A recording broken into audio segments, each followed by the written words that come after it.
కొత్త శుద్ధ పాడ్యం నుండి పితృపక్షాలు మొదలవుతాయి. నిన్నటి వరకు గణేష్ ఉత్సవాలు నిర్వహించుకున్న మనం ఇప్పుడు పితృపక్షాలని నిర్వహించుకుంటాం. పుణ్యలోకాల్లో పైలోకాల్లో ఉన్న పెద్దలందరినీ స్మరించుకుంటూ ఈ పక్షం రోజులు పెద్దలకి మనం దానాలు ధర్మాలు అని అందజేస్తుంటాం.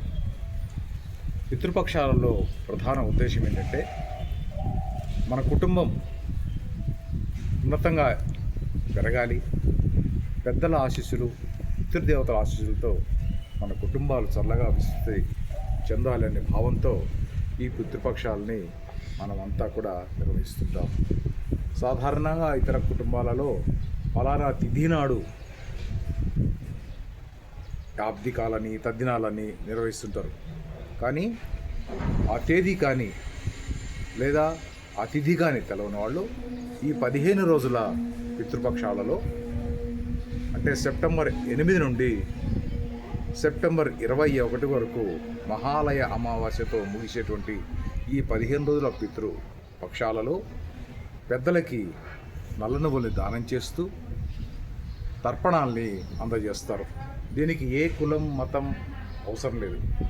భారతీయ సంస్కృతిలో పెద్దలందరికీ కూడా మనం ఈ తర్పణాలు వదిలిపెట్టాలనే భావంతో ఈ పితృపక్షాల్ని మనం ఆచరిస్తూ ఉంటాం. ఈ పితృపక్షాలలో ప్రధానంగా ఏంటంటే దీనికి ఏమి మంత్రం తంత్రం కూడా అవసరం లేదు. ఆ శక్తి లేని వాళ్ళు కూడా పేదవాళ్ళు కూడా సూర్యుని వైపు నమస్కారం చేస్తూ నల్ల నువ్వులు కానీ నీళ్లు కానీ అర్ఘ్యం వదులుతూ ఆ పితృదేవతల్ని స్మరించుకుంటూ పితృదేవతల ఆశీస్సులు పొందాలి అనేది భావంతో ఈ ఆధ్యాత్మిక భావన పెద్దల కోసం పెట్టింది. ఈ 15 రోజుల పితృపక్షాల కాలంలో మనం చేయవలసిన పని ఏమంటే ఎవరైనా పేదవాళ్ళు నిరుపేదలు ఉంటే వాళ్ళకి అన్నదానం చేయండి, వస్త్రదానం చేయండి.